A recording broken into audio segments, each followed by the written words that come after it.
It's not for the spotlight, not for the glory, but the desire and passion to serve and grow the game of golf.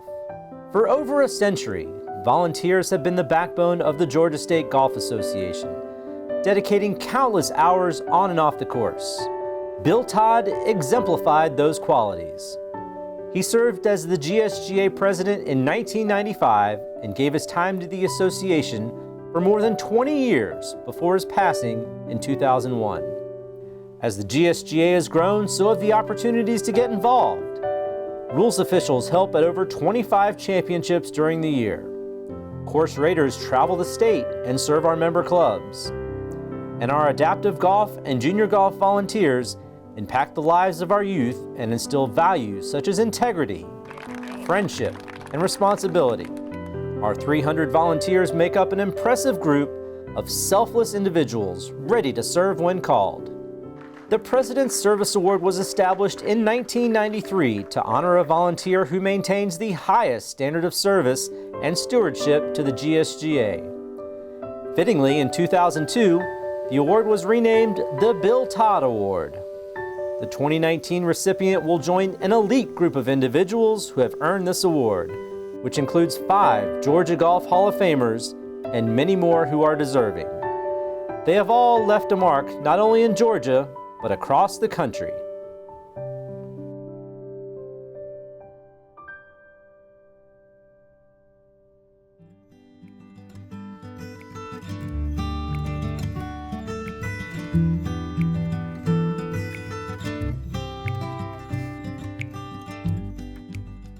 Matter of fact, I remember the first time I met him, it was at the 1999 State Amateur Championship at Great Waters, and it was the day before the tournament started, and we had finished up, and we were on the way back to the cottage we were staying in, and Lane said, I got somebody I want you to meet. I think he's going to really be good with rules and competitions. He knows the rules, and anyway, Dennis was there in the cottage that afternoon, later on in the afternoon, and that was the first time I met him, and it was just a get-go from then on with him.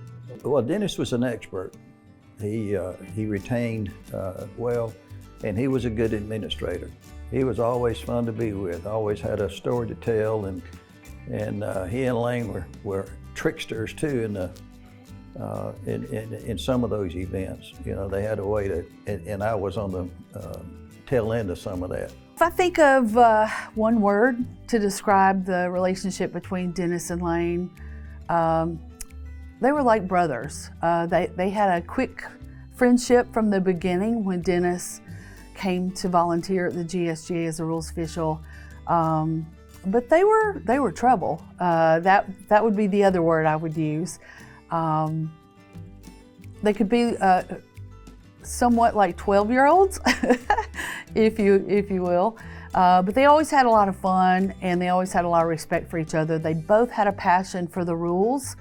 And the other thing I think of is their love for keeping up with the juniors. So, you know, whatever juniors we had that came through GSJ tournaments, they like to keep up with them and talk about where they're at on various tours or other work they were doing in the golf industry. So they really shared a passion for that as well.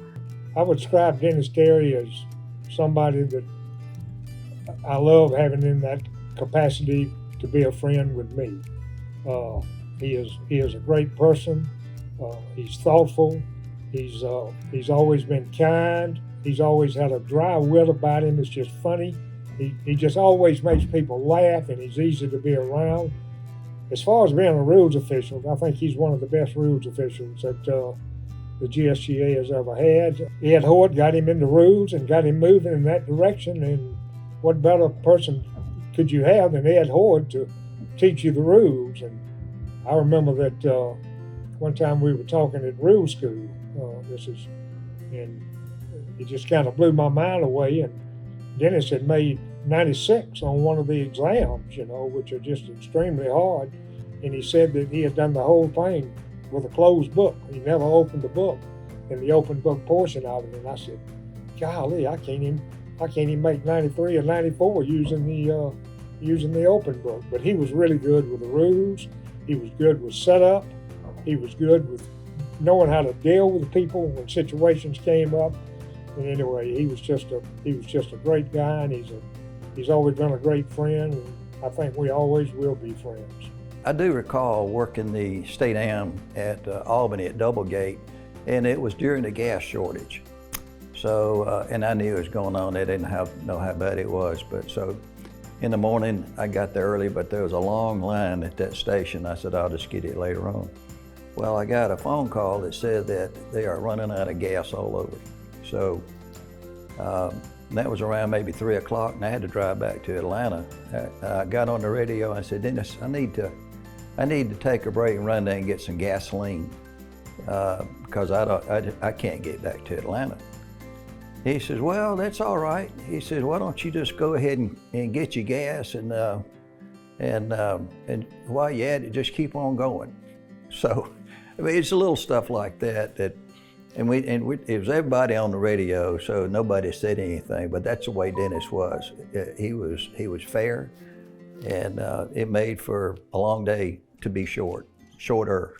The junior championship at Athens Country Club, not sure of the year, thinking about 2011 through 13, was after Richard Adams had just joined GSGA, and there was weather conditions going on at the golf course, and Richard needed some help, so he was looking for Lane or Dennis to help. So he calls Lane over the radio, as the story goes, and crickets. No response. So he calls Dennis on the radio. Crickets. No response. So he walks into the headquarters room to find the two of them sprawled out on the floor where they had taken banquet chairs and turned them over to make headrests or pillows, and they were both sprawled out on the floor, dead asleep. So I can only imagine what Richard was thinking when he needed that help, finding out, okay, is this the way it's going to be? Because I'm not sure about these two. I'm just very happy that Dennis is getting this award. He's most deserving. He was really good with the rules. He was good with setup. He was good with knowing how to deal with people when situations came up. And anyway, he was just a great guy, and he's always been a great friend, and I think we always will be friends. I can't think of anybody who's more deserving of the Bill Todd Award than Dennis Terry. He's put in many hours, days, months of hard work, and he's very deserving of the honor. I think Dennis is going to be so blown away and just honored with this award. I mean, how could you not be? I think he's going to be surprised, but I think he's going to be so humbled and just really excited and happy to win the Bill Todd Award.